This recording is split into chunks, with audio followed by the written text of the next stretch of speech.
Students, मैं आपकी teacher भावना मौर्य आज आपके साथ हूँ और हमारा आज का टॉपिक है the story of evolution of human.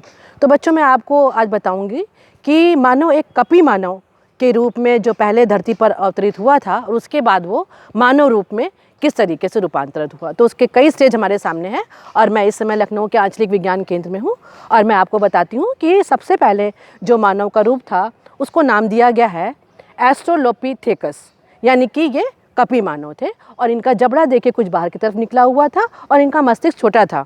और इनको कपी मानव इसलिए कहा गया है क्योंकि इनकी शक्ल एक्चुअल में बंदर की तरीके की थी और कपी बंदर का ही एक पर्यायवाची है। ठीक है, इसके बाद हम आते हैं इसकी सेकंड स्टेज पर। सेकंड स्टेज पर देखिए बच्चों, इसको कहा गया है होमो हैबिलिस। और इस समय जो कपी मानव था उसका रूप थोड़ा सा मानव हो चुका था, वो थोड़ा सा मानव रूप को टच कर चुका था और ये हमारी धरती पर 20 लाख वर्ष पूर्व पाए गए। और ये थोड़े से इनका थोड़ा सा चेहरा जो था वो मस्तिष्क थोड़ा सा इनका लंबा था और इनका जबड़ा थोड़ा अंदर की तरफ था।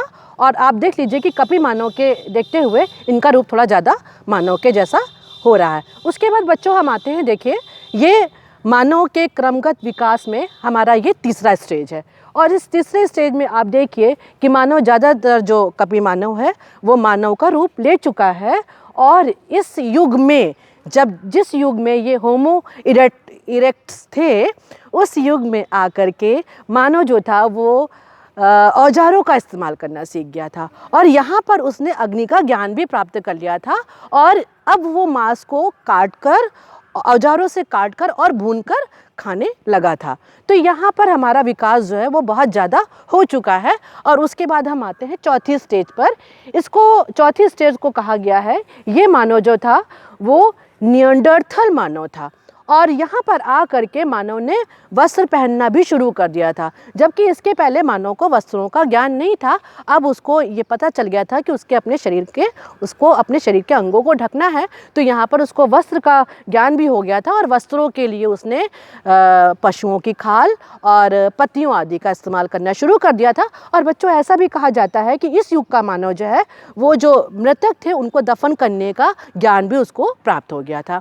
और उसके बाद हम लास्ट में आते हैं बच्चों, ये है क्रो मैग्नन मानव।